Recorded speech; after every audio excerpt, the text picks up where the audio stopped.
It's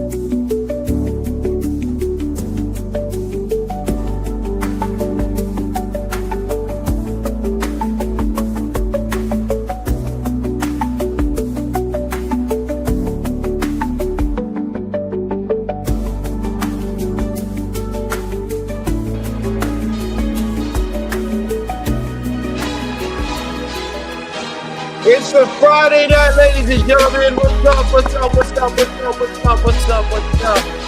Welcome to another edition of In the Circle Live after Jordan and Eric Lopez.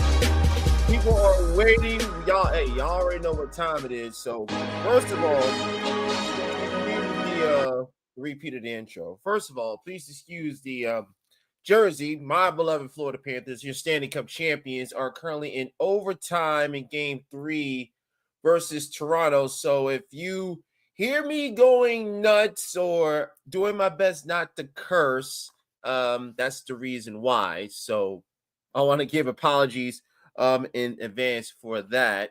We are going to be loaded with guests tonight. Coming up at 10:45 Eastern Time, Ryan Urquhart, who was on the first day of action in the American Conference Tournament and did wraparound coverage today with Savannah Collins. He will be joining me and Eric. Speaking of Mr. Lopez, there he is from the hotel room in Oklahoma City. Happy Friday evening to you, Mr. Lopez, sir. Yeah, welcome to here at Oklahoma City for the Big 12 Championships set. It'll be Texas Tech against Arizona in the Big 12 title game. We have no weather issues here, unlike the SEC, which has already now moved up its SEC title game to SEC Network at 1 o'clock.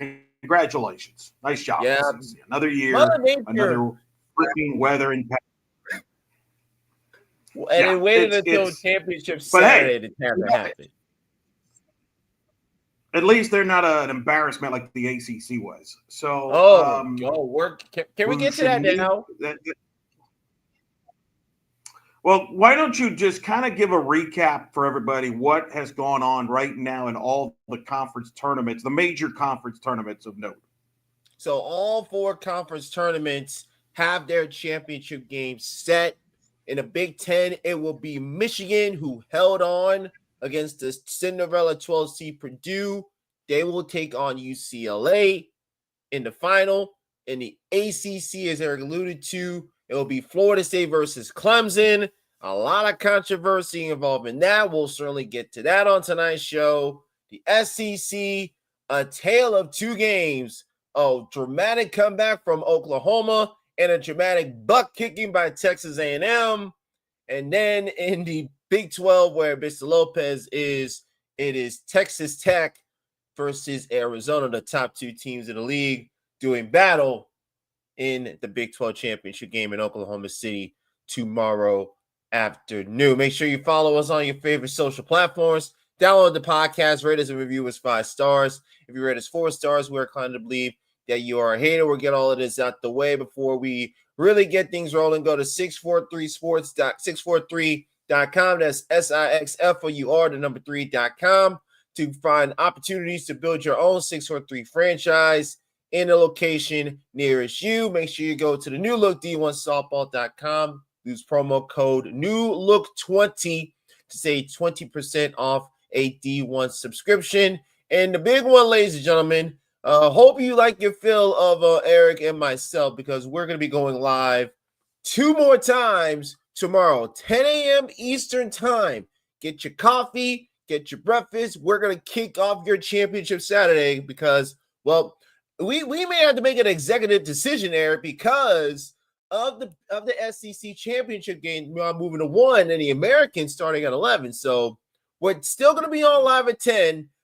We may go till 11:30. We may have to start it earlier. We'll keep y'all posted about that. And then 10:30 p.m. tomorrow night, we will wrap things up and get you ready for Selection Sunday. And, of course, D1softball.com, Eric's latest bracketology, will give you all the latest information you need to know before we get ready for the selection show. Mr. Lopez, let's start in the ACC with what the heck kind of a debacle was that by the umpires with Virginia Tech and Clemson? But by the way, ladies and gentlemen, I hate to interrupt this. I have to interrupt this broadcast because your Stanley Cup champion Florida Panthers had won in Game 3 in overtime versus the Toronto Maple Leafs and are back in the series to Game 1. So I told everybody here that this Taylor watch what's going on live, and if I win a little too focused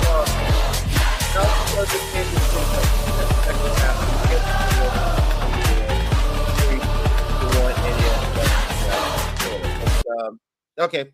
After that, as you were, Mr. Lopez, as you were.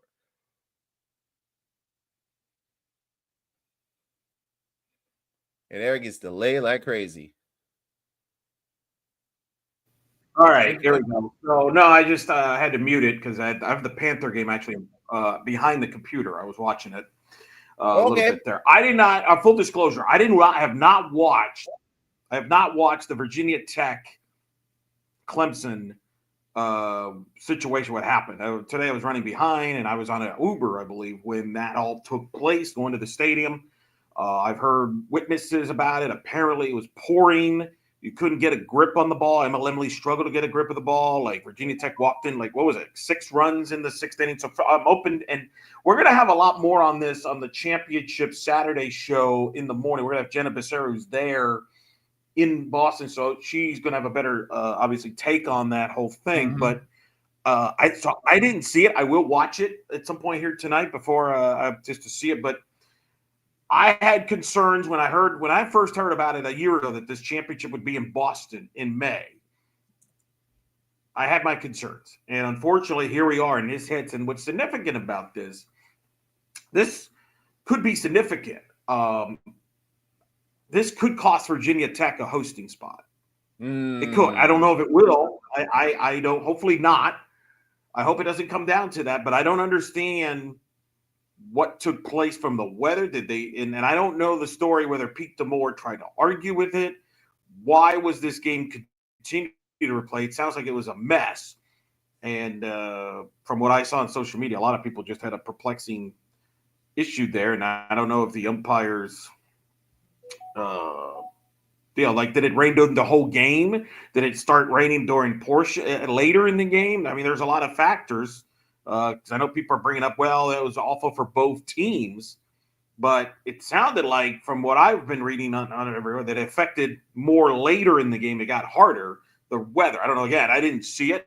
So, I mean, I'm the wrong guy to ask. We've had perfect weather here in Oklahoma City. So, but again, when you host a championship in a facility like Boston College, which is, due respect, not a softball school, and, you're going to have weather in May, you better have good facilities, and they don't, and that's the result you got. So, yeah, we will certainly. Now, the good news is. Go ahead. The good news is I think Virginia Tech will still host. I think it's going to be. I think it's going to be between them and Oregon. It'll be interesting how the committee views that game and what their thoughts are on that. It reminds me a little bit. If you remember North Carolina in men's basketball, there was where the guy had a lane violation and it cost them the game against Duke, and then they made the tournament. Worked out at the end for them anyway. I wonder if we're going to see that again. But because the thing that's frustrating is if Virginia Tech wins that game, Vic, I think they're a lock to host. I think we would have our 16 host spots pretty much done. Instead, now probably the big question to me is going to be: is it Oregon versus Virginia Tech versus Alabama for 2 hosting spots? I think there's 14 done. The rest are done. It's locked. And I don't know. But that's unfortunate that Mother Nature may have played an impact in the result of that game. But what are you going to do? But we'll definitely break it down more on our Championship Saturday show tomorrow morning. One area that we both know that did not have any weather issues was in lovely, beautiful downtown Tampa, Florida, where the American Conference Tournament is set, and we may have a bid thief amongst us. And the gentleman who got to see every pitch of the tournament is joining us from his palace in Tampa, our good friend, Mr. Ryan Urquhart, who is joining us this evening. Ryan, hello. Good evening. How are you, good sir? Hey, fellas, I'm good. Just taking in all the mayhem like the rest of you. It's been a really fun week of softball across the country, and it's been fun to enjoy it from my my sunny spot of it. Yes. You and Savannah Urquhart, Sunny my travel spot, piece man. did a. Yeah, exactly. Yes. Exactly. I mean, you, Savannah Collins, Maria travel piece of led the coverage on ESPN Plus up until the semifinals. Just your overall thoughts, Brian, on what you got to see that led us to North Texas taking on the host Bulls for the championship tomorrow morning. I think ultimately the big thing to take away from this tournament so far is that North Texas completely 180'd their season this year. Sorry, 1 second. I'm dog sitting, and our friend Apollo has decided that he Hey, really we wants love to dogs bark. on this show, so if the dog wants to We make a do. cameo, they're more than welcome. We've got Apollo here. The official dog of In the Circle Live, ladies and gentlemen. There you go. He's he really is a mascot now. But I think the big thing is that North Texas came into this tournament, I believe it was on a 5-game losing streak. And the job that Rodney DeLong and that staff have done to get this team swinging well at the right time. The pitching was outstanding today for Monica Anderson. Went toe-to-toe with one of the best pitchers, I think, not just the mid-majors, but nationally, and Autumn Courtney. And not only held their own, but held that FAU offense to 3 hits, were able to scratch across the run in timely fashion. And now they take on a South Florida team that is much improved this year, is going to have the home crowd in their favor.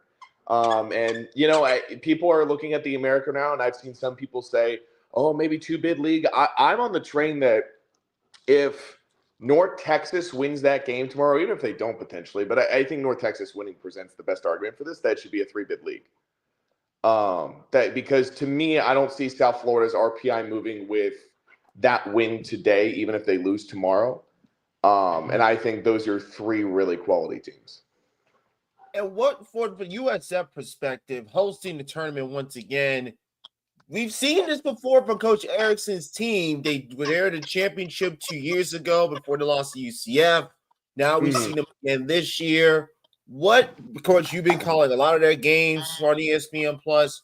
What do you think is the biggest reason why the Bulls are in this situation once again at home with the chance to take home the conference crown? I think it's twofold. And the place I'll start is in the circle. You have pitching depth, specifically with Belle Sarja playing some of her best softball at the right time. She has really come along in her second year in the program. Peyton Dixon, I think, has done a lot of things really well. Her backdoor curve, as always, has been phenomenal. She's been hitting her spots lately. She, too, seems to kind of be feeling good at the right time. So having that depth of multiple options, we saw that today against East Carolina. South Florida midway through that game, turning to Belle Sarja, where she's kind of been better in relief. I think that's where she's really thrived. They love her mentality. She's one of the nation's leaders in saves. And then on the flip side of things, you guys have watched softball for years, just like I have. If there's one thing that you know about South Florida, they're going to small ball you. They are get them on, get them over, get them in. But I think there's a fourth element to them this year, which is get it out. This team has added power, a tied program record, 49 home runs. That added layer of power has allowed South Florida to add a more dynamic wrinkle to the offense. They're experienced, they mature, they base run well. And then you add in that power hitting ability, they're a dangerous team. All right, Dingo, I want to ask you this with your coverage with Savannah before I get to Eric here in just a second. The interviews that we're seeing mid-game with the wigs and then Savannah getting the fancy Gatorade hat from Wichita State, I'm sure that was a blast for you being really a part of that coverage this year with you and Savannah, Maria, and the rest of the American Conference team.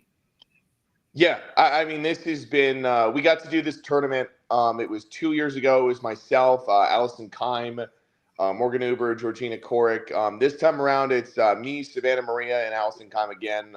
Did some of the games with us the first day. She'll be on the wraparound show tomorrow.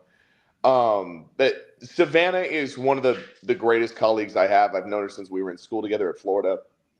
She has such a good instinct, as does Maria, for finding the good story. Maria got, I think, on No Context College Softball today, Yes. eating a cookie, which is just peak journalism.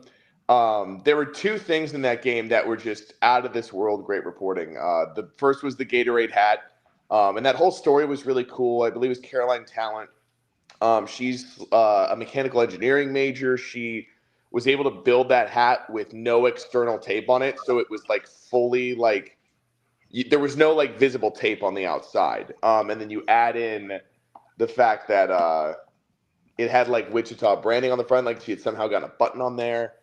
Told the whole story about how she was a real emotional leader for the team, and then getting to see her interview Madison Conley's dad. And during the play, Conley hits a triple, and her dad just kind of starts calling the play. And that was all the credit to Savannah's instincts to go and find that stuff. So calling with her and Maria's been phenomenal, both as an analyst and a sideline. And I've worked with Allison for several years now. It has been an absolute thrill to get to do this tournament again. I am truly blessed.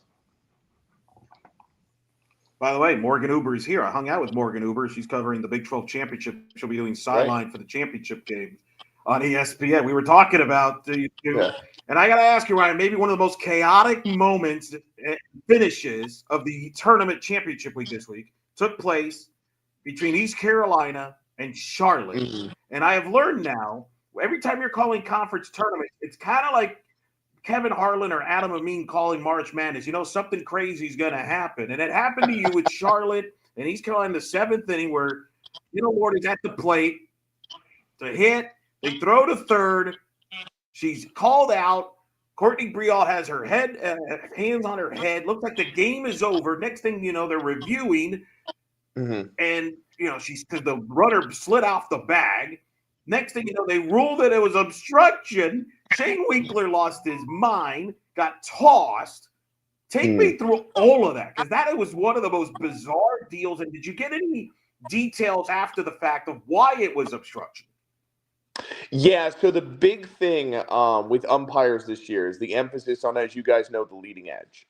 So the thing was on that play, if you go back and watch it, her foot, I believe, and this is how it was explained to me secondhand through other folks who are higher up in the officiating process and the umpiring process. Basically, it had to do with the emphasis on the leading edge this year because Charlotte went and challenged the play. They initiated the video review, and the letter of the law is she did not provide her that leading edge on the third base bag. So that, I believe, from what I understand, is what overturned the call. From just a moment perspective, the other thing to keep in mind of Shane Winkler getting tossed, he had been issued a warning earlier in that game for arguing balls and strikes. So he was already one warning in. So that was part of the reason for the quick toss in that moment. I think with all things considered, I've never seen anything like that sequence of events. I mean, I remember she overslid the bag. I made the final call thinking the game was over. I initially thought it was just a procedural review, like Charlotte just using that challenge, hoping to find something. Give all credit to Coach Briall for seeing that and issuing that challenge and getting that game back, because they had gotten the player of the year up with an at-bat. She brings in a run, and then you had I'm sorry, there's been a lot of names. It was Richie who was up the plate who had 17 home runs. I mean, I was sitting there, and I'm looking around going, are we about to have the mayhem moment of all the conference tournaments? Because you're bringing up the second best home run hitter on Charlotte, top 10 in the league, basically pulling this game back from the grave. If I can draw a comparison, you guys might remember this, but there was a game between LSU and Tennessee in college football. I believe it was 2009. Derek Dooley and Les Miles were the coaches. Yes. It was on the goal line. Tennessee gets a stop, but they have 13 men on the field. So they get one untimed down from the one, and then LSU goes in and scores. It was reminding me of that game in that moment of, are we about to have an LSU Tennessee in this like almost similar circumstance where the game's over and you pull it back from the grave and have a different result?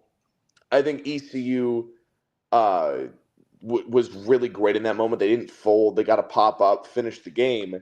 and a big credit to them because it's very easy to sort of feel the pressure of that moment. But everything about that was crazy, and and back to the original point. That's the best explanation I got. Is it had to do with the leading edge of the third base bag. Oh, I don't know, man. To me, it looked like it was fun. She had more than plenty, but whatever. It didn't matter. Right. Yeah, she, it popped up. East Carolina won the game. South Florida beat them. So that's the story of the there. Let's talk. I want to talk about the three teams here. First, FAU. Real quick word on FAU. Obviously, a tough loss. North Texas has had their number. They won the series earlier this year in Boca. So when I saw the draw, I'm like, ooh, that's a tough draw because North Texas also beat them last year. They shut them out today, but they're going to be in the regionals. Jordan Clark's done a good job. I've told you this, Ryan, and I have this. This will be more than likely on my bracketology when it comes out Sunday morning. They're going to go to Gainesville, I think, and there's a good chance they're going to play UCF there as probably a 2 or 3, probably a 3 seed. But your thoughts on the Owls, seeing them live? This is the first time I've gotten to see FAU play in person. This year, I do a lot of the USF home TV coverage. So Florida Atlantic was a road series for South Florida. And first of all, seeing Autumn Courtney throw in person, her spin on pitches, unreal. And Coach has talked about that in our meetings with them throughout the week, was that she could miss a pitch, but her spin is so good, it just doesn't matter. Her ability to move the ball, to come up in big moments, the one run that came in, it was an RBI single, but an error is kind of what completed it and got the run in. So it was not even an earned run charged to her record. So I think that is a big story. I think FAU is still very talented offensively. They faced a pitcher in Anderson who's having a huge bounce back day. And was really on her stuff. But I really like the Owls.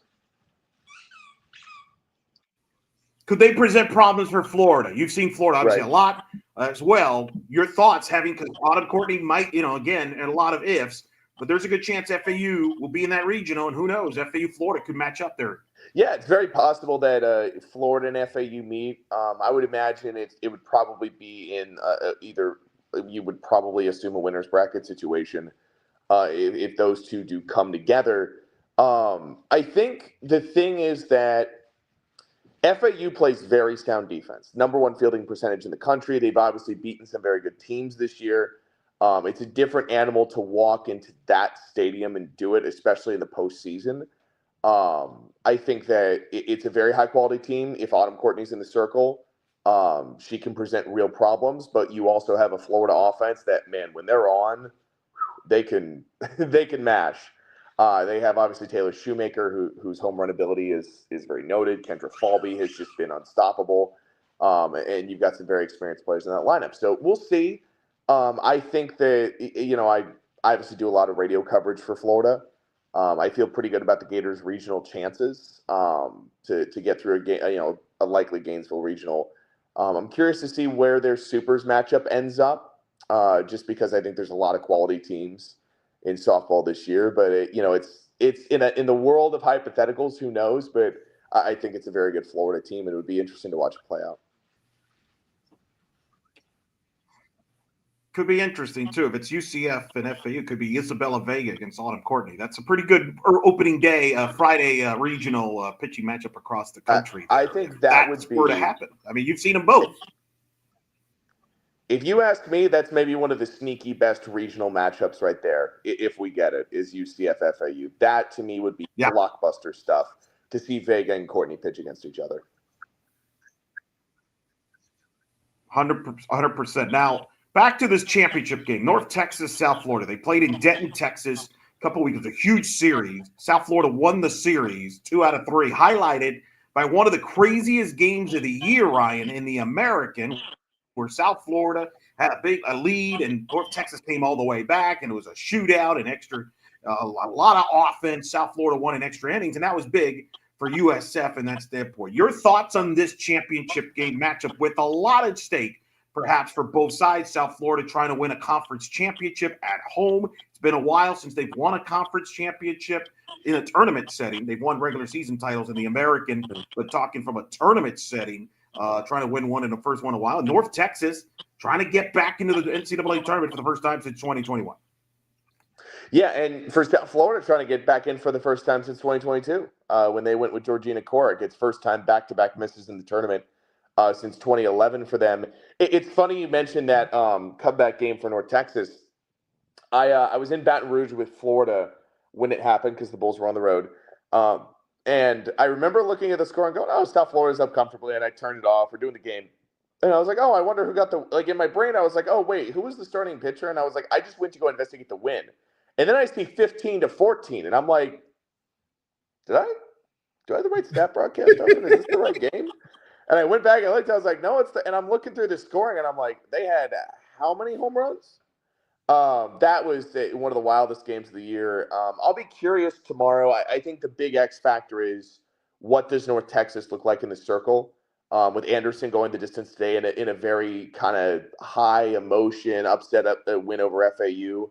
I really like that North Texas team. I think they have a lot of really good pieces. South Florida, though, playing at home in front of that crowd, man, I can feel the buzz down here for them. You can sense the fan base is dialed into this, a chance for them to win a conference tournament title as members of the American and really secure that NCAA tournament bid beyond any shadow of a doubt.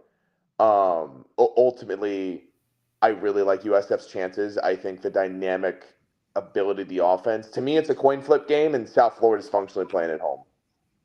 So it depends on the pitching, depends on if USF can get on. Right. What changed about this offense? We had Josie Foreman on the podcast a few weeks ago. Her health is a big factor into that. But this offense is different for South Florida than, honestly, even the Corrick years where they struggled to score scratch-out runs. What's changed? Because that's been a big difference maker for the Bulls this year.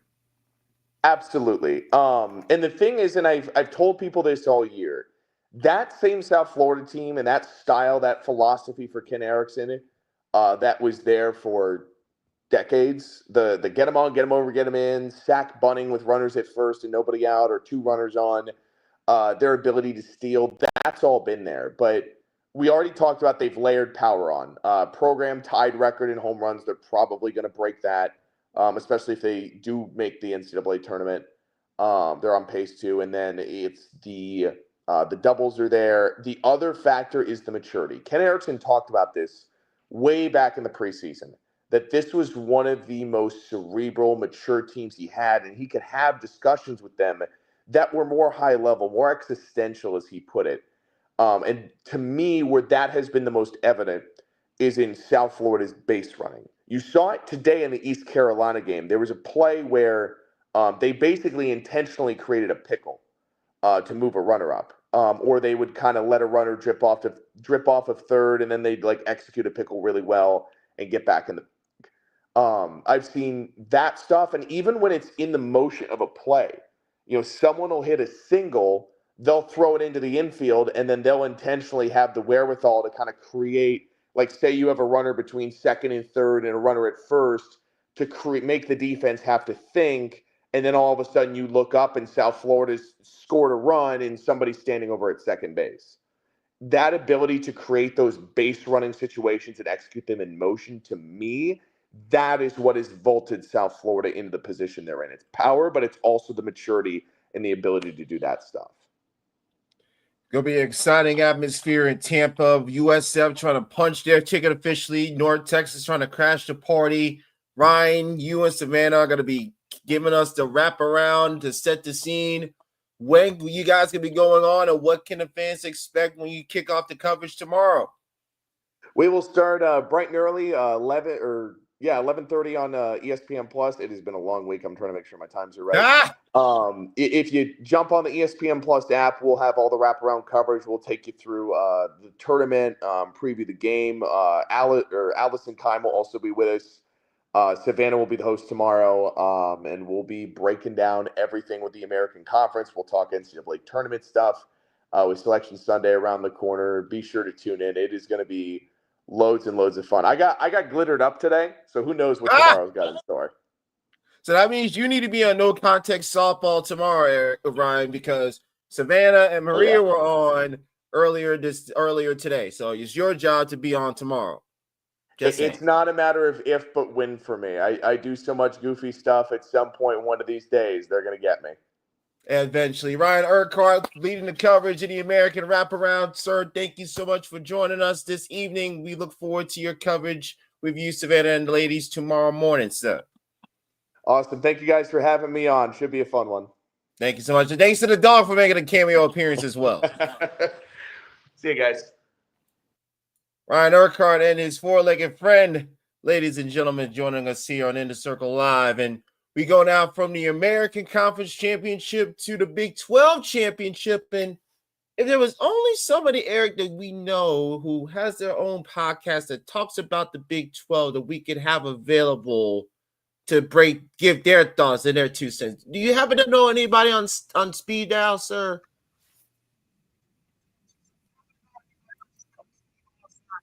I do. I spend a week with every week talking Big 12 softball for them. So it's only fair we return the favor. Might as well. That's why don't you introduce our guest, sir? We have him ready. Slavin of 1012 Podcast Network joining us right here. Coming to you live from Mr. Philip Slavin, Big 12. Hey, how's it going, everybody? What's up, man? Doing all right. Here in the coming to you live from the children's playroom late on a Friday night. Ready to talk some Big 12 softball. Man, Eric, we said on the podcast it was either going to be absolutely crazy or super chalky, and I wouldn't say it wasn't perfect chalk. We had a 5 over a 4, but otherwise 1 versus 2 championship game. From the standpoint of what's the most exciting championship game as far as matchup, I think we have it. As far as narratives and the Big 12 getting a 6th team into regionals, I think that's out the window, unfortunately, with BYU's loss to Iowa State and Iowa State's loss to Arizona. Man, they were so close. So close. Yeah, it was very close. Philip, give me your initial reaction to this Texas Tech-Arizona championship game. Texas Tech, I think, is still swinging the bat against Arizona State.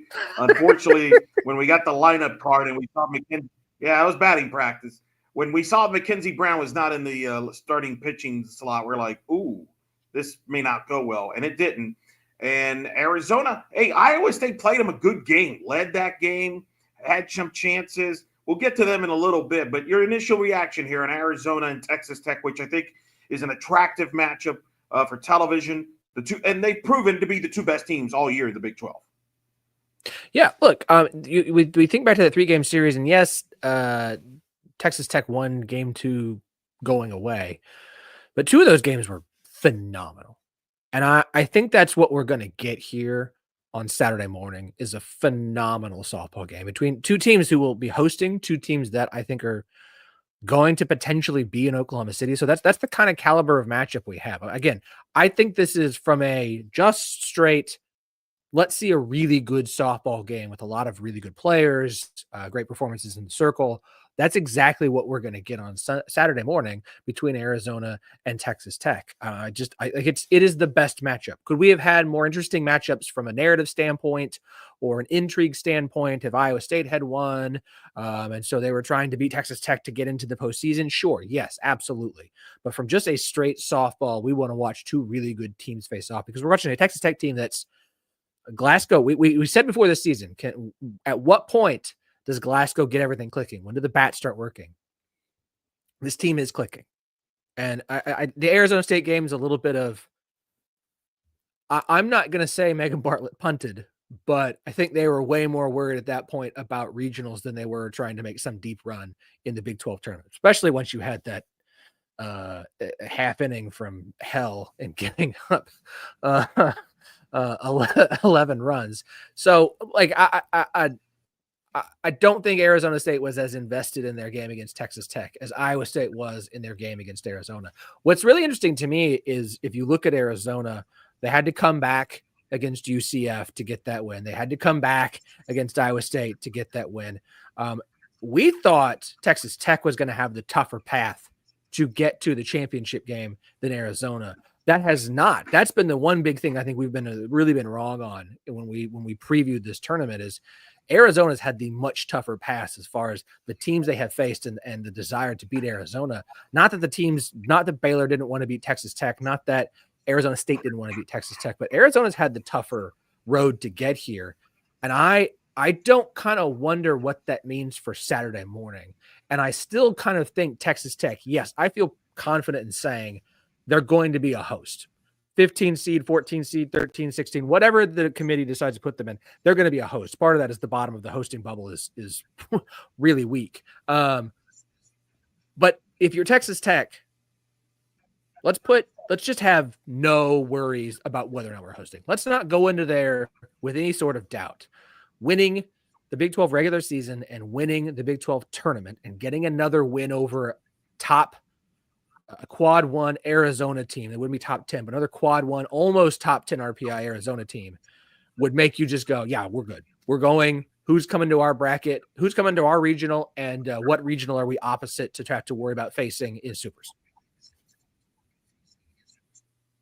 Well, and listen, one of the advantages for Texas Tech is Nyjah Kennedy only had to go 3 innings today.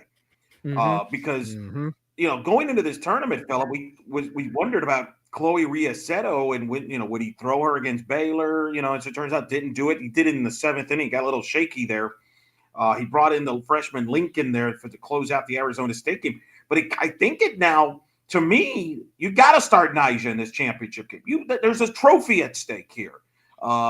So maybe the plan wasn't before the tournament to throw her 3 games, but I think this was a huge break for Texas Tech. Meanwhile, Arizona used nets today. She's thrown both games now. I'm not sure she will start against Texas Tech. Your thoughts on the pitching situation for both teams? It's not just that if you're Texas Tech, you can start Nyjah. It's that Riasetto's rested. And let's not act like Riasetto's been a subpar pitcher. She's been a really good second arm. Is she Nyjah Kennedy? No. But she's been a good second arm. So basically you get to go into the Big 12 championship game with your 2 best arms in the best situation you could possibly ask for both of them. I think it sets up well for Texas Tech. But again, I think it sets up well for Texas Tech. Are we going to be shocked if Arizona battles them into a close 7-inning, 8-inning, 9-inning matchup here that Arizona finds a way to win? Because Arizona just keeps finding ways all season long. Arizona is a team that has found ways to win. Sometimes they can't quite get there. Sometimes I think some of their losses have really been you're not going to win every single one of those. But if we're talking like football, right? It's those who wins the most 1-score games. Arizona is that team this year that they're winning those 1-score games. They're finding ways to win. So if they're in a close game with Texas Tech on Sunday, yes, everything feels like it sets up for Texas Tech. But nothing would surprise me in this. A blowout either way would surprise me, honestly. But either team winning wouldn't surprise me on Saturday, because I do think these are 2 fairly close teams. And Arizona is it's too hard to put them down. It is. And Texas Tech's going to have both their top 2 pitchers ready to go and rested and healthy. Outside of the absolute demolishing we saw with Texas Tech in the semifinal earlier today, what was your most surprising result from this year's Big 12 tournament that kind of make you say, whoa, I didn't see that happening? Was there even one that happened? I don't think there was really anything that was that surprising, to be honest. Because we didn't get a big upset, and even the ones we thought we might see, that they didn't happen, like BYU beating Iowa State. I think maybe the fact that Iowa State performed as well as they did, but that shouldn't be a surprise, because Iowa State's been. I've been having some debates with people who cover Iowa State and are fans of Iowa State about, and even our good friend Leah Nelson, who does the podcast with Eric and myself, former Iowa State softball player, of look, it sucks for Iowa State that the whole season counts, because Iowa State, since the start of Big 12 play, is a regional team. That is a regional team. If you took the only RPI from the beginning of March on, that team is comfortably in, but you play in Iowa, you can't relocate the team, you can't control the weather, and you have a really young team that's kind of gotten better and better. But this is very much one of those teams where this team now is not the same team as it was when they opened the season losing to Stony Brook, right? And so I hate it for Iowa State because I do think it's a regional team that's not going to get there. I think they're better than 3 or 4 of the Big Ten teams are going to eke their way in, like a Purdue or Northwestern or Indiana. Like, I think Iowa State right now is a better team than any of those, but they're not going to get in. That's again, the whole season counts, and we can debate the RPI, and we can talk about which we use KPI, and we should talk about all these different things. But this isn't really the question you asked, but I'm still going to stump Iowa State because I love the Big 12 and I love Iowa State. But I just I hate it, but I don't know how to get around it. I don't know how to fix it. This is the world we live in. To wrap up your question, I don't know that there was anything that really surprised me. Obviously, Texas Tech demolishing Arizona State, just the way that game went was so surprising. But I don't know that there was anything. It was almost, I would almost call it not an uneventful Big 12 tournament. It was a really good tournament. We had some really good games. Again, Iowa State, BYU was great. Baylor, Kansas was fun. Arizona State, Oklahoma State was a fantastic close game, really direct down the stretch. Iowa State and Arizona was really close. Arizona UCF was a great game. We've had some really good games in this tournament. Pity for those who don't have ESPN Plus and couldn't watch some of them. Granted, nothing as dramatic as Oklahoma's comeback over Arkansas, but it's been a really good tournament to me for the most part. It hasn't been we didn't see the late night weirdness of years past. There was no crazy wide open tournament like we thought we might have this year. There was good softball played, but from a story and a narrative and a drama standpoint, it was just a good tournament. Yeah. I would say the surprise to me being here is the attendance. I was expecting better attendance, Philip. Certainly Oklahoma State getting the morning shift, you could argue maybe didn't help. But I thought Oklahoma as a state was a big softball state, and I understand that one of those Oklahoma schools playing the SEC, but is that it? My question is the state of Oklahoma Sooner bandwagon fans, or they genuinely care about the sport of softball? Because I was disappointed by some of the turnout there with softball fans, but that's a whole. We'll get into that in the next episode, Philip, on the top. But I was surprised by the attendance being what it was. You don't want to bash half the OU fan base here on the show. That's fine. I won't do that. Look, I got the same question a lot in the Softball 365 Discord about attendance, and look, it's your third straight year Oklahoma State loses in their first game and goes 0-1. It's an 11 a.m. game on a Thursday. I think that hurt Oklahoma State fan attendance. You've got a bunch of new teams in Arizona State. Utah had their bad season. Not used to having to travel. I'm sure some of their fan bases are sick and tired of traveling outside of the West Coast for everything now. I do think OU brought a lot of fans. I think OU has an incredible fan base. I will say that. I will also say I think the true OU fans would agree with me when I say there are a lot of OU fans who think they are softball fans, but they are OU fans. Right. Yeah. The church said amen. There's a difference there. That. All right, you brought up we got some of our people. Let me ask you this real quick.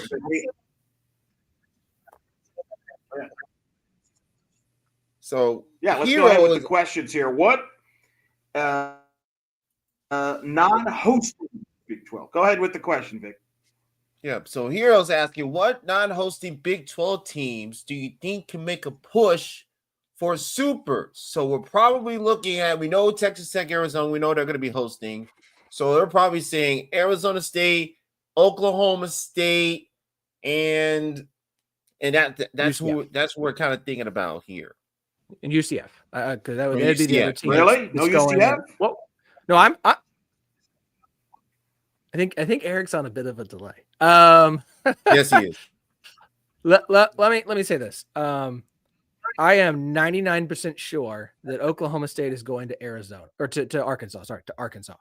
I I love my Cowgirls. I bleed orange at heart. I'm wearing Thunder gear tonight on account of the playoff game. But I don't know that they can match up against Brie Ellis all that well. So I'm not going to pick Oklahoma State. UCF, I mean, they beat Florida already this season, but why don't I assume they're going to Florida? They may go to Florida State. I think it's going to be tough for UCF. You're probably going to have to face an FAU, which is a tough out. I'm not so sure about UCF. Arizona State is the wild card in large part because I don't know where they're going. Like, I don't know where they're going to end up. They could end up at Texas. They could end up at Texas A&M. Since Oregon's not going to host and Stanford's not going to host, like, I don't know where they're going to end up. It would seem likely at one of the Texas schools. And could I see Arizona State pulling off an upset? Look, Kinsey Brown has been fantastic. Like, we talk about Kennedy all season long, and we talk about Ruby Malin.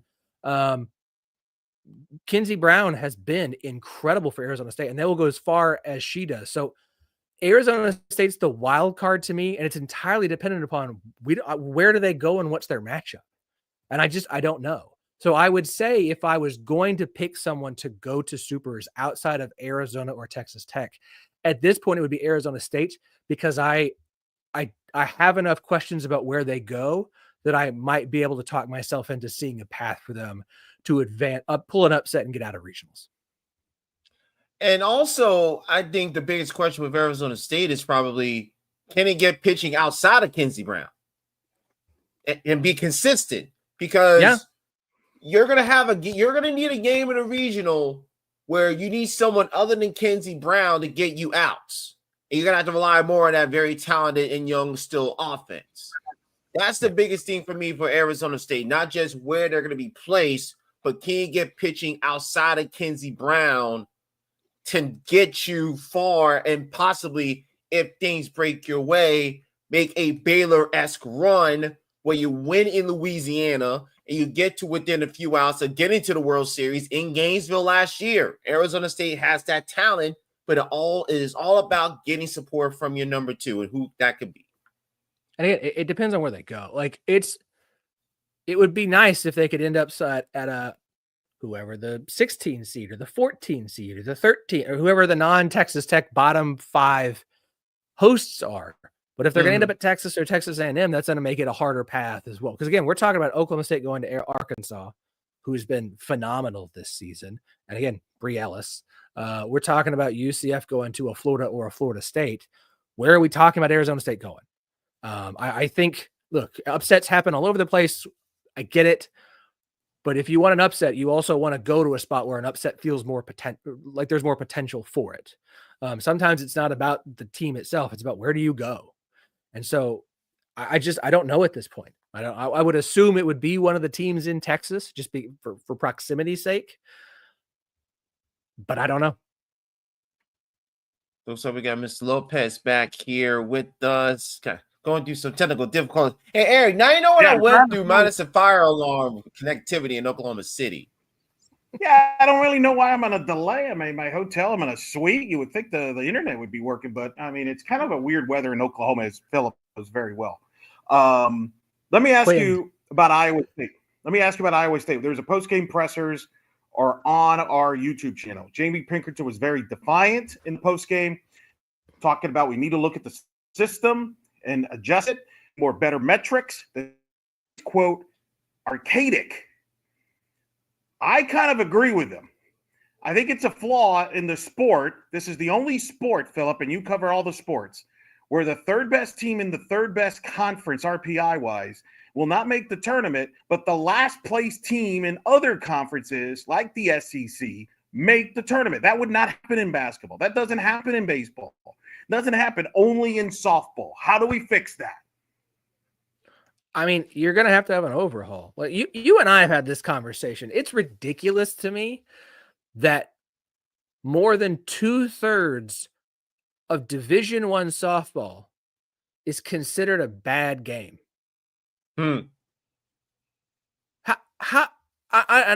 I get the difference in talent level from number 1 at the SEC down to number 309, whatever it is. But even in college basketball has the net ranking system that takes into account home and away and things. And I get softball's different. Like it's hard, right? Because in those cases, you can't just say home and away. That doesn't always matter. It should. There's a lot of neutral sites that should matter too. How do you take into account? Are you getting their ace in the circle, or are you getting number 2, number 3, right? In those midweek games. And I think it's a complicated question, but softball is a complicated sport from that standpoint. And at some point we just have to go, okay, well, we have to find a complicated answer for a complicated question. It's going to take some time, but just being like, well, we don't have an answer, so we're just going to stick with what we've been doing since the dinosaurs roamed the earth is not work. The RPI does not work. And the fact that conferences know how to manipulate the RPI in their schedule to give themselves the advantage and get every team in their conference in. I mean, obviously they don't want any of that to change, but like there has to be changes. And I don't have an answer. I can't, I hate sitting here and complaining about something without an answer to solve the problem. I'm sorry. I have 3 kids, 6 and under. I don't have the time to sit and come up with a brand new ranking system for college softball, but there has to be enough of a push for whoever gets to have that impact to look at it and say, okay, well, maybe RPI is only a percentage of it, right? We have KPI as a measurement as well. We have other metrics that we can look at and rank and value teams. And I think those things have to come into play. Yeah, Arcade. We'll see. It's got to go. Change it. It's got to go. Let me ask you. This is obviously the new year past the OU Texas being in the Big 12. You got to have projected 5 teams in the big tournament, 2 teams hosting here. Would you consider the 2025 Big 12 softball a success, or is it to be determined? I think it's TBD. And I hate saying that because it's been an interesting first season. But it's been such a weird year across the sport because it's so young. And we talked about this on the podcast I don't know if I had a nickel for every time I talked about how young every single roster was and how many players are coming back next year. I could put one of my girls through college already. But like it is a weird year with so much youth and so much uncertainty. And there's not hey, that's the best team in the country. We're talking about 3, 4, 5 teams who could vie for that, who could win it this year. And I know that OU fans are like, how could you pick anyone other than OU and la, la, la, la, la. I think that the Big 12 has been overshadowed by how good the SEC has been this year and how many, they've dominated the RPI. The other changes of Oregon going to the Big 12 and what's going on there. And I don't feel like Nigel's been as big of a story as she should have been this season, or as Texas Tech should have been this season because of that. I think Arizona is very undervalued. I think they should be a top 8 seed. I think that what they have achieved this season would justify that, but because of the dominance of one conference and what they were able to do in the non-conference, that's not going to happen. And so I think the Big 12 has been downplayed this year. And so I don't know that I want to call it, I wouldn't say it was unsuccessful. It will feel better if one of the teams gets to Oklahoma City. It will feel a lot better if the 2 best teams make it to Oklahoma City. And I think that if that is to happen, if we can get Texas Tech and Arizona, or Texas Tech, and just if you get 2 teams there and set up storylines for next year, I think that helps the conference because Oklahoma State took a step back this year instead of being one of the national storylines like they usually are, because Texas Tech is still so new to the national scene. They haven't been to a regional in years. Arizona is really good, but it's not in the Pac-12 anymore, so they don't get all the Pac-12 coverage because that conference got a ton of coverage for good reason from a softball standpoint. But they don't have all the Pac-12 coverage. And I don't think the conference has – I still think the conference has a coverage issue. And, I mean, shout out to Eric, who's done yeoman's work continuing to try and push Big 12. It's still a conference that doesn't get the representation that the Pac-12 does or did. Sorry. The SEC does, obviously. And to some extent, even the ACC and this year, the Big Ten, I guess, because Oregon and Washington are there, but the rest, despite the fact that most of that conference is still not good at softball. But it doesn't get it hasn't gotten the attention. And part of that's because Oklahoma and Texas left and how much attention Oklahoma brought to the Big 12. But I could say that, and I don't even think it's true. Because most of the attention was on Oklahoma, not the Big 12. Because if the attention was on the Big 12, then the Big 12 would have gotten more respect. Now Oklahoma and Texas leave, and it's, the SEC. Oklahoma and Texas still doing what they did in the Big 12 over there in the SEC. So it's more about Oklahoma and Texas than anything else. So the conference just needs more coverage. I think we need Texas Tech and Arizona to make some deep runs so we can set up some national narratives for next year, especially with Texas Tech headed to Clearwater next year, which would be big, I think, for them. Arizona being Arizona. And if you can get Oklahoma State to at least put on a respectable performance in postseason, I think that'll help as well. Just postseason matters so much. They're going to have to perform well. And so to answer your question, to wrap it up as I ramble, I don't think it was an unsuccessful season. I think I'm going to feel about it the same way I have most of the year, which is everything's setting up for 26. Real quick, give me a key player in the championship game for both teams that you think, hey, nobody's talking about, but this could be the difference in the championship and the Saturday. Funny enough, I think it might be Rhea Seto for Texas Tech because she hasn't had to play. You've rested your second best arm for Texas Tech. So if Kennedy shows, if they start to kind of figure Kennedy out, if she seems off, you have Rhea Seto to go to.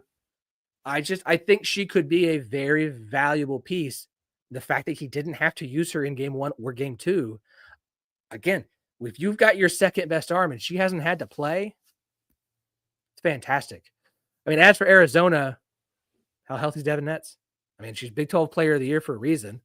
Like, she is so valuable to that team. They literally had to they brought her back in to close out the game against Iowa State when Swain couldn't quite find the zone. Like, this Arizona team is going to go as far as Devin Netz can take them, specifically in the circle. And so I think it's the pitching. I think it's Devin Netz for Arizona, and I think it could be Rhea Seto and the fact that they've got her healthy for Texas Tech.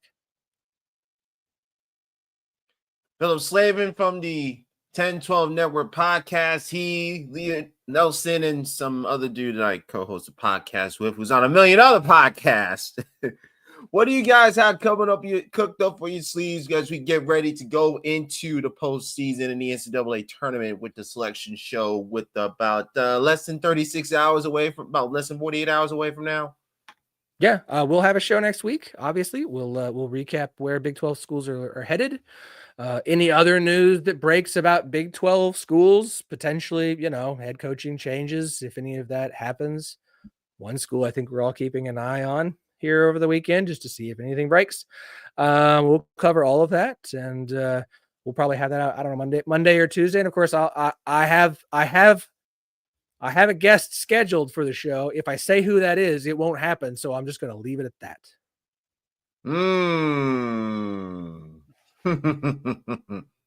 He's like Eric. Eric, he's a lot like you.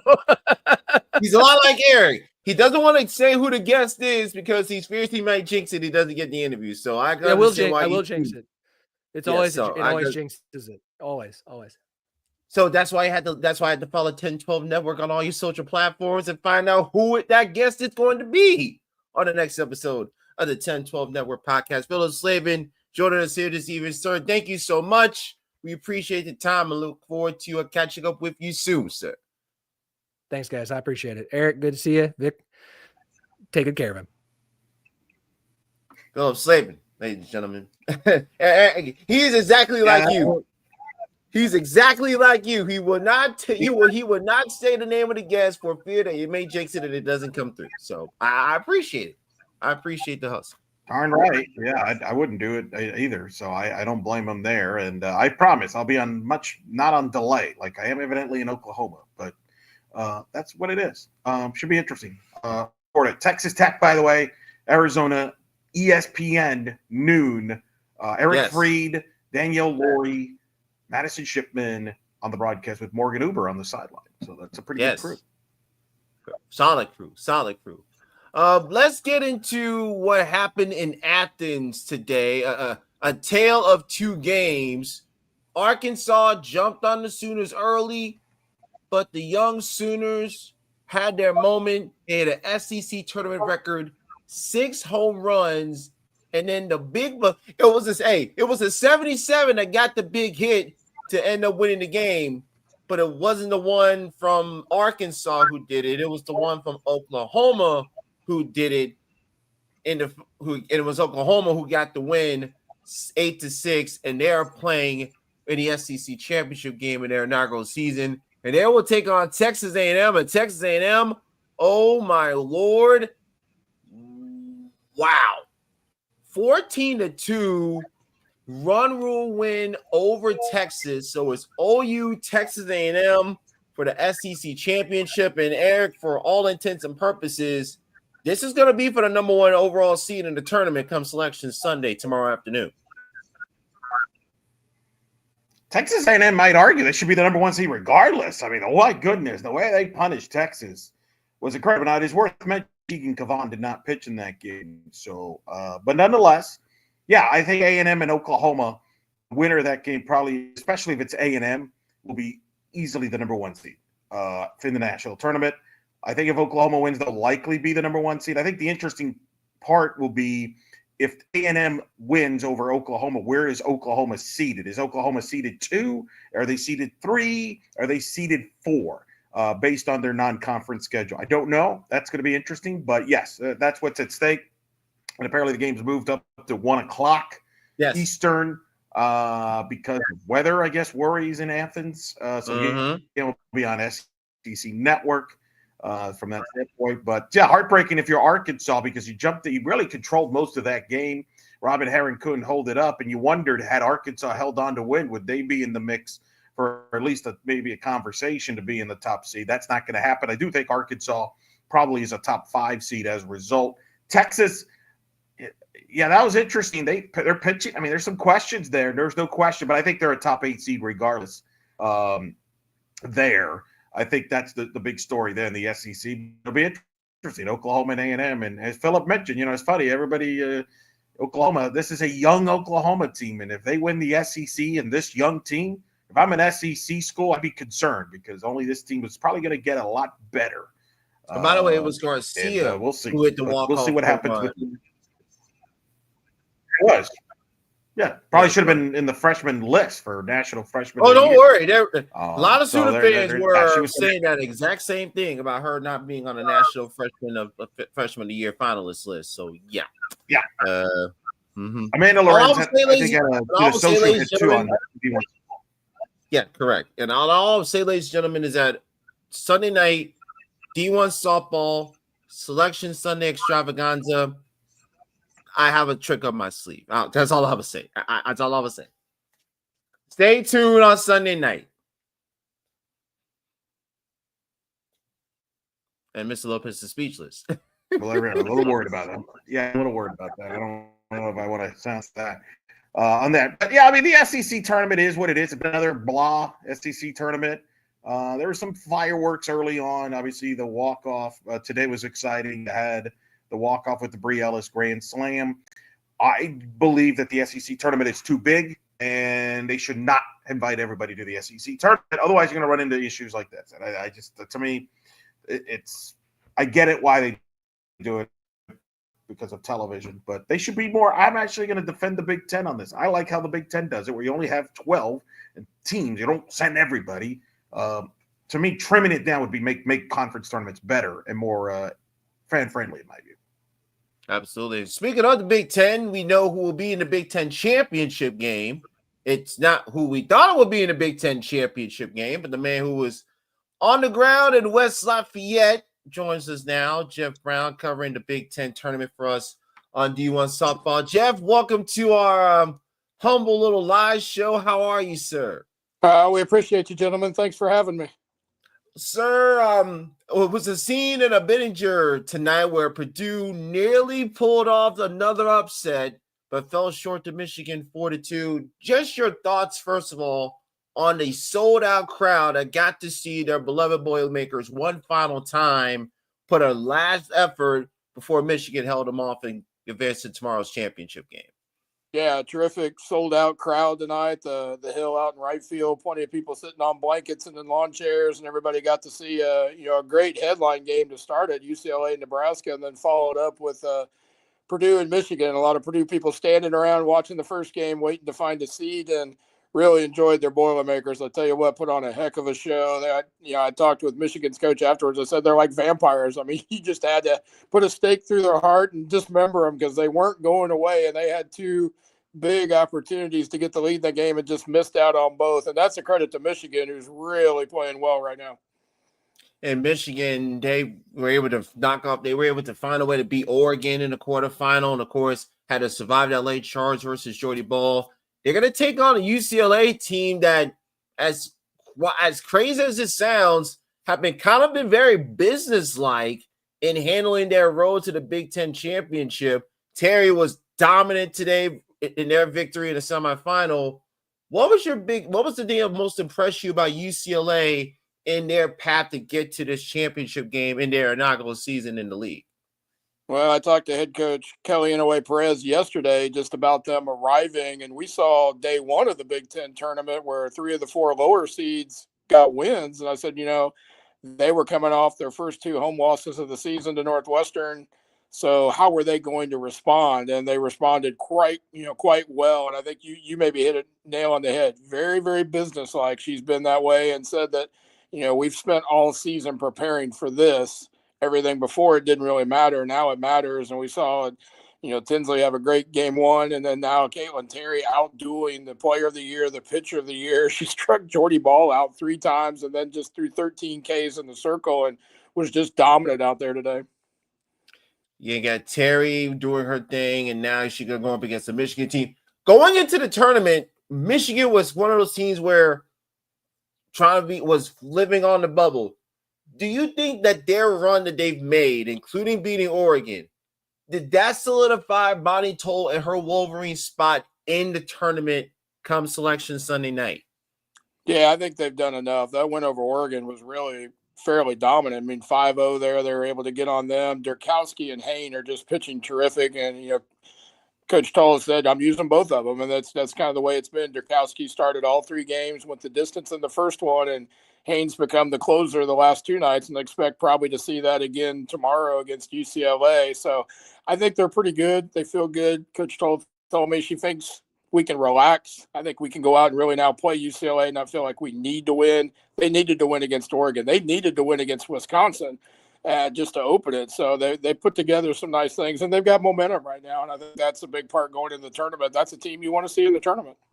Yeah, and we would be remiss if we didn't mention the run that Purdue gave their home fans. They knock off the 5 seed Northwestern in the opening round. Julia Gossinger strikes out 10, hits 2 home runs, and then she does it again in a quarterfinal in a state. They out Ohio State 14-6. Well, what was that atmosphere like seeing Purdue beat Northwestern and rivals and then knock off Ohio State to get themselves to an improbable semifinal appearance? That Northwestern game was a war. Every at bat felt like it was 6 to 8 pitches. Something crazy would happen. It went on for 3 hours, and Purdue was able to survive and get out of there. Northwestern didn't start Lauren Boyd. They brought her in to close at the end to keep it close, but got down, never got out of it. And then, I really thought Purdue used everything they had, and we're going to run out of gas against Ohio State, who comes out and scores 4 in the first inning and chases Maddie Ellish. And Kendall Klochak comes in, shuts the door. Purdue gets momentum. And just the crazy stat, and I knew it was going to be odd when I saw it at the end. The 4 Ohio State pitchers that threw 7 walks, 5 hit batters, and the Ohio State defense had 5 errors. It was just crazy how it just kept falling apart. They just gave Purdue chance after chance and then a couple big hits. And all of a sudden that game was out of reach.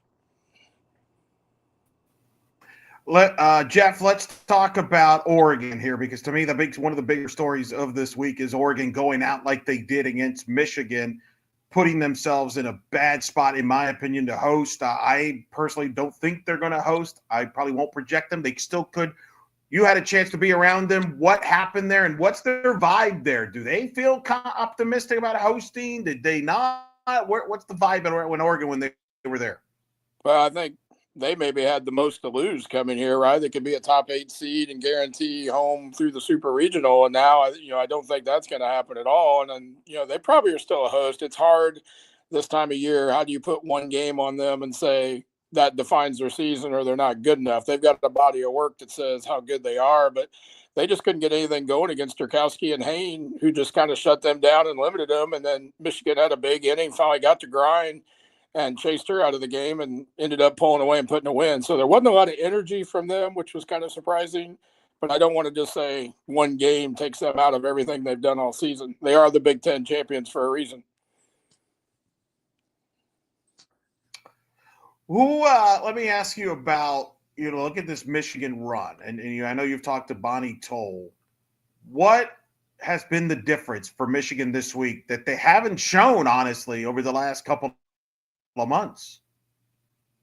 Well, their pitching and defense is keeping them in games, and then they're finding big hits, and they're very loose. They're here. I mean, they knew, even though opening day with Wisconsin, that's a win or be done for the season kind of game, and they got that win. But you said they've really kind of come in loose now, playing for each other. They've got pitching that's getting things that's giving them chances to win, and the top part of their lineup with Janessa Conway and Lauren Poots right there in the 2-3 hole are really making a difference. And today it was Lily Valamon with a big 3-run home run. So everything's kind of clicking at just the right time. I think they've had a hard time maintaining momentum throughout the regular season, but they seem to have a lot of it now, and they're very loose and relaxed the way they're playing. How much pressure? We'll talk more in depth about the championship. Go ahead, Eric. I'm sorry. Well, we'll talk more about the championship game tomorrow. You're going to be on with us tomorrow on there. But I want to ask you, what's been your favorite part of the week so far, being there in West Lafayette? Watching Purdue. I mean, your 12 seed, Coach Magali Frazzati, who's just really cool to talk to. They got 30 wins this year. That's the first time, I think, since 2019.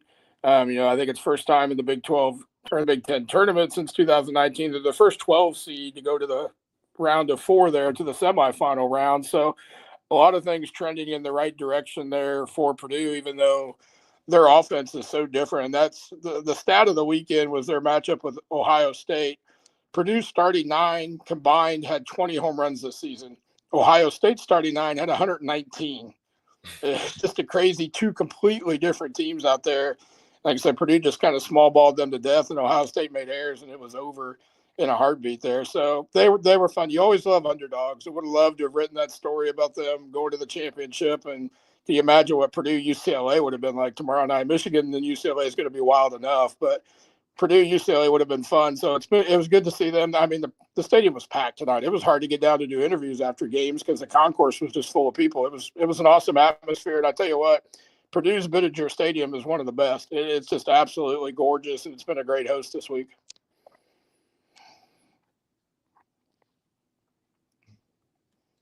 Jeff, one last question before we let you go. What's going to be the biggest key for the Michigan side of things if they want to complete this run and win the Big Ten tournament title tomorrow?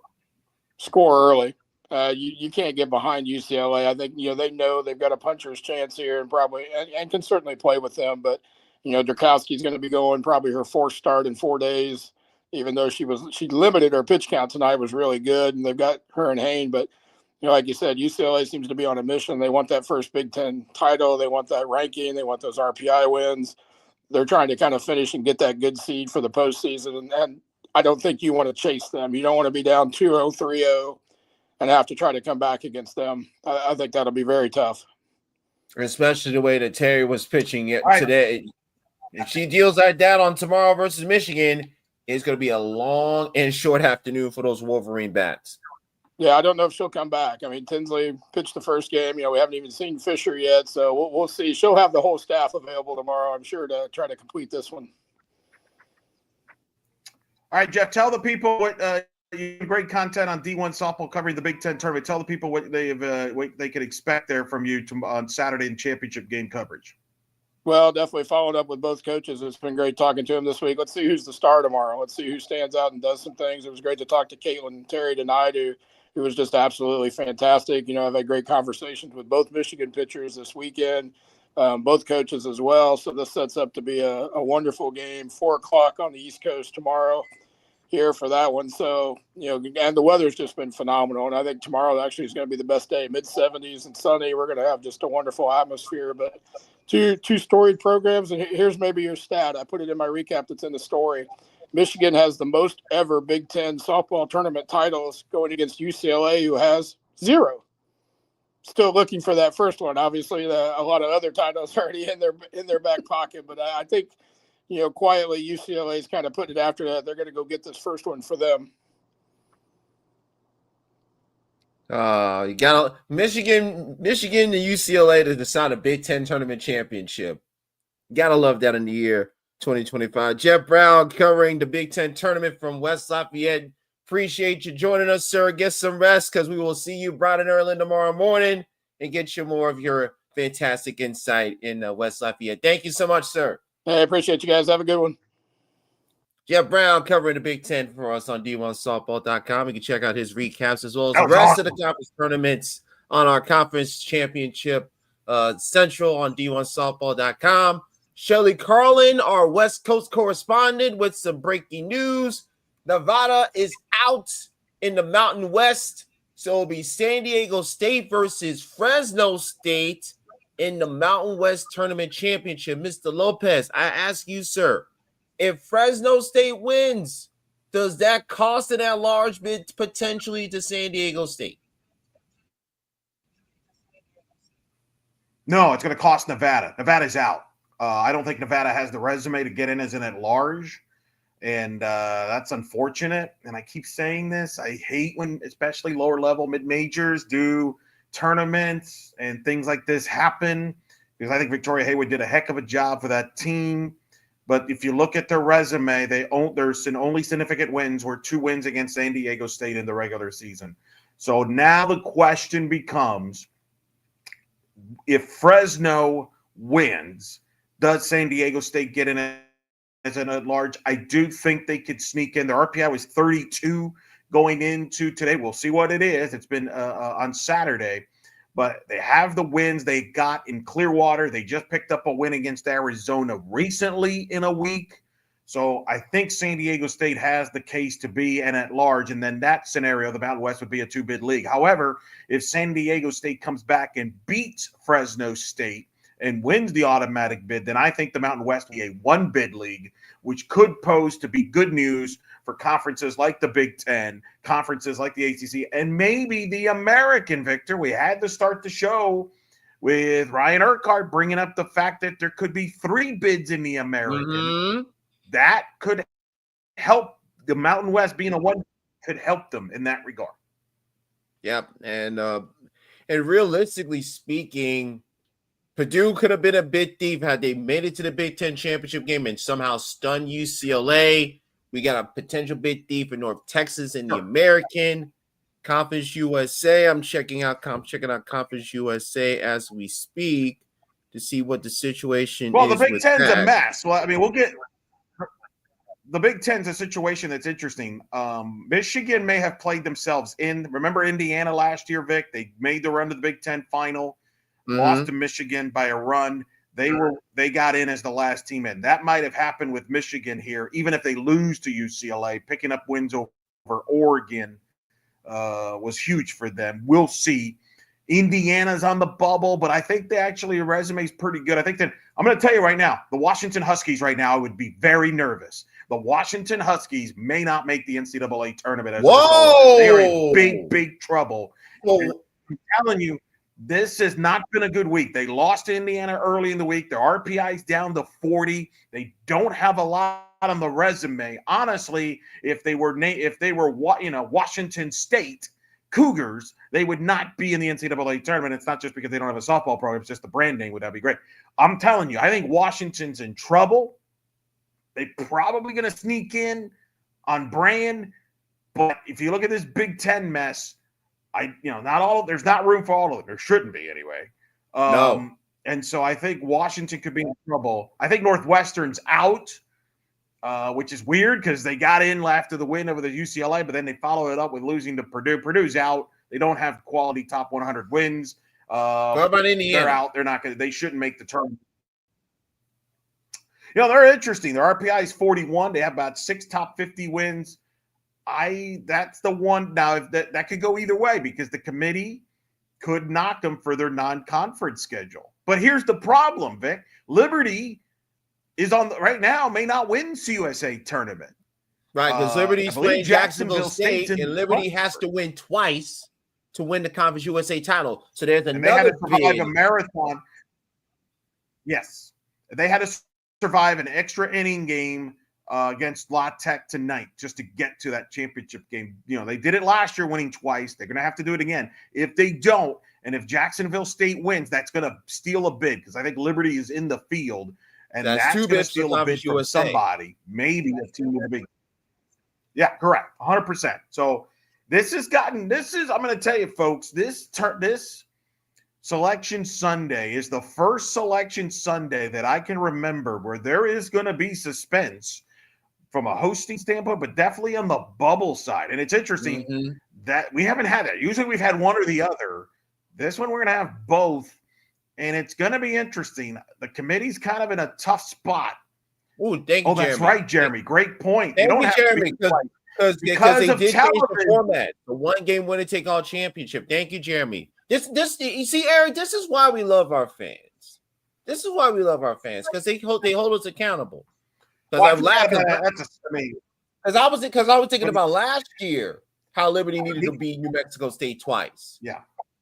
Now they changed it up, and I bet you they changed it in part probably for television purposes because television obviously has the championship game on CBS Sports Network. So that's, again, television runs is a big reason why a lot of these conference tournaments are going on, which is why I always say if you're not on television, don't host one. But anyway, so it's going to be interesting, man. I think there's going to be backlash over the committee either way. They're in a tough spot because, for example, I'm going to use the Oregon Virginia Tech, and I know Jeff feels they should host. I don't. Their schedule strength is terrible. They've played 28 quad 4 games. The committee frowns on that. So if they have them host, you're basically saying the message that's okay. Now, what the committee might say is, hey, the top 10 wins for Oregon overrided a team like Virginia Tech, who played a much, much, much more difficult schedule on that. But either way, they're not going to be able to please people because I think people are going to be upset if Oregon doesn't host, particularly in the West Coast. There's going to be a lot of accusations of West Coast, anti-West Coast and all that stuff. I don't think that's the case. I know the committee. We had Kurt McGuffin on this show. It's not like this is speculation. We had him on it. They want teams to play a tough schedule. And if you don't, boy, you better run a clean sheet. Yeah, clean operation. Oregon has not done that. That being said, if Oregon hosts, right, but if Oregon does end up hosting, then people are going to be like, well, wait a minute. You didn't punish them for hosting for that week's schedule. And people are going to go back to the Virginia Tech finish against Clemson and the weather and whether that could have impact. So this is going to be a lot of chatter about it either way. And I think seeding is going to be scrutinized a lot. Because Alabama will probably host because they're Alabama, but what kind of seed do they get? I think will be very scrutinized. I mean, the top 8 in the SEC, I think UCLA should be a top 8 seed. Yet, if you watch a lot of television coverage, they're making it sound like it, they're like, not, which I don't really buy. So we'll see what happens. It's going to be a wild Sunday night from either end, but we still got a wild Saturday night ahead. Yes, Saturday night. We got a wild Saturday in general, sir. So, of course, that's going to start out with our championship Saturday pregame show, 10 a.m. Eastern time. Eric, myself, in a cavalcade of guests. Yeah, I'll be at the stadium. Beautiful. Yeah, I'll be at the stadium, so the delay should be a lot better at the stadium. But who knows? I don't know. It's Oklahoma. I don't know. It's Oklahoma, so we don't know. Hey, Eric, I'm just fortunate that you haven't had any fire alarm instances at your hotel, like mine hotel incident in 2021. So, knocking on wood. So, it is what it is. We'll see. So here's what we want for y'all to do. By the way, San Diego State has to Beat Fresno State San twice. Diego Yes, State has to beat Fresno twice, by the way. Make a note of that in that regard. Thank you, Shelly Carlin. Stacey May Johnson, Fresno State head coach, trying to get him into the NCAA tournament. There's been a lot of connections, conspiracy theories there with her possibly linked to Iowa. She is an alum of Iowa, so. Hey, all I know is that if Fresno State makes the tournament, right, she's worried about getting in the tournament. She'll worry about everything else when it gets there. But Ms. Lopez, it is almost midnight Eastern Standard Time, 11 o'clock your time. So we got to get rested up, sir, because we have an early day tomorrow, 10 a.m. Eastern Time, 9 a.m. Central Time. We are going live to get you ready for Championship Saturday, the only way that we know how, here on In the Circle Live, 10 a.m. on Saturday. Eric will be from Oklahoma City. We're going to hear from Jenna Becerra from Chestnut Hill with that absolute debacle with Virginia Tech and Clemson. We're going to get an appearance from Mandy Softball in the SEC Championship game. We may have to switch that up because, again, the SEC Championship will be played at 1 p.m. due to inclement weather. It's supposed to be going in the Athens area. We're going to hear back again from Jeff Brown to preview the Big Ten Championship.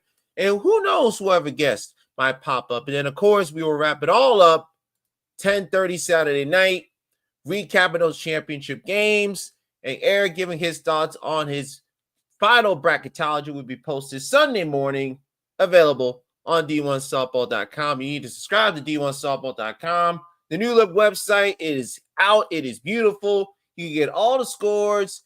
Take a look at our Tournament Central page. Go use promo code NEWLOOK20 to save 20% off a D1 Softball subscription. Mr. Lopez, it has been a day. Your final thoughts, sir, as we get ready to wrap up and call it a evening. It's going to be interesting. Looking forward to it. I think we got some good championship games. Texas Tech, Arizona should be a fun game. Looking forward to it. Nyjah Kennedy, by the way, is awesome to watch in person. Let me just say this. Bree Ellis deserves to win Play of the Year. No issues with that. Nyjah Kennedy is still the best player in the college softball. Well, kind of fitting that you're in Oklahoma City, that you're in a home of the reigning MVP, or it will be the MVP as Sage Gilgeous-Alexander, but he's playing the potential best player in the sport right now, in Nikola Jokic. Well, and we had a message in the chat talking about Texas Tech and who they could get paired up with. Somebody's going to be in big trouble. That's going to be if they have to be paired up with Texas Tech. And I don't know. I wonder, could we get a Bree Ellis, Nyjah Kennedy? But we'll discuss more of that Saturday night. But she's awesome. Going up against, we'll see if she pitches against Arizona. And that's going to be a lot of fun. And I'll be honest with you, she's worth everything she's getting at Texas Tech and then some. My friend, don't hate the player, hate the game, as Booker T would say. But she's tremendous, and really is underestimated. Let me tell you, what she's done to turn around this Texas Tech program is incredible. Incredible. Not many can say would do what she's done. So I'm looking forward to seeing her against this Arizona talented offense, which is one of the best offenses in the country. Obviously, Oklahoma A&M. What does Oklahoma do from a pitching standpoint against A&M, who's on a roll, on a mission? It looks like.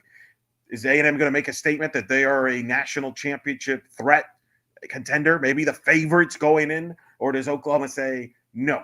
So that's going to be fun. Clemson, FSU, assuming the weather cooperates in Chestnut Hill, who knows? FSU, nobody talks about, man. It's just unbelievable. How does this happen? It is every year we just odd year. It is an odd numbered year, by the way. You know what happens with Florida State softball in odd number years. Well, and I'll wait. Yeah, it's funny how they get somehow under the radar somehow. They are playing for a high seed as well, and then Clemson as well. That should be a good ACC. Rittman versus Lonnie should be a lot of fun. We're going to have some great coverage there, and that's going to be a ton of fun. And then Michigan, I think I would try to win that tournament. You never know against UCLA. UCLA, I think, with a win there, should lock up a top 8 seed. Sorry, SEC fans, you can't have them all. Nope. So it's going to be fun. It's going to be fun. Shout out to our team here at D1 Softball. To shout out, obviously, Jenna's at the ACC tournament, as Vic mentioned. Amanda Lorenz and Jessica Cloud are at Athens in the SE tournament. Shelly Carlin's out west. I believe she's been at the Big West. Yeah, I don't know if she's going to the Mountain West, Big West. She might be at both. She's probably cloning herself. I think she's going to clone herself and just cover both conference championships on the West Coast. That might be what you do. I don't know. Jeff Brown, who we had, it was awesome to have him on. He'll be back. He's at the West Lafayette for the Big Ten tournament. They're covering that. I'll be here at OKC. Thanks to the folks here at the Big 12. Have been really awesome. We'll talk about that. And I'll be here. I think it's only at 7 o'clock Eastern when the brackets get unveiled. Yeah, 7 o'clock Eastern time. 4 o'clock. Am I right on that, Vic? Yeah, 7 o'clock Eastern time. Deuce, God forbid we have this will hopefully be the last year on the Deuce. Yeah, because Sunday Night Baseball for the last time. So maybe next year, a year from now, it'll be on ESPN. Prime time. Maybe an hour early would be nice, but nonetheless, 7 o'clock. Hey, we'll take it. So we'll have a breakdown there as well. Yes. But yeah, enjoy it. Let's enjoy it and have a lot of fun, Vic. And I'll talk to you from the stadium, Vic. Yes, thanks again to Jeff Brown for joining us. Thanks again to Philip Slavin for the 10-12 podcast for joining us. Thanks to Ryan Urquhart. Catch him with the wraparound pregame show with him, Savannah Collins, Allison Kime, our good friend, on ESPN Plus at 11:30. So watch us from 10 to 11:30, and then watch Ryan, Savannah, and Allison on ESPN Plus from 11:30 to noon to get you ready for the American Championship. Big slate of softball. We're going to kick it off here, 10 a.m. Eastern time. We're going to wrap it up 10:30 p.m. Eastern time. Get you ready for Selection Sunday. We're out of here. For Eric, for our crew, I'm Victor Anderson. Hope you enjoyed In the Circle Live exclusively on our In the Circle YouTube channel. Top Podcast is out. Good night.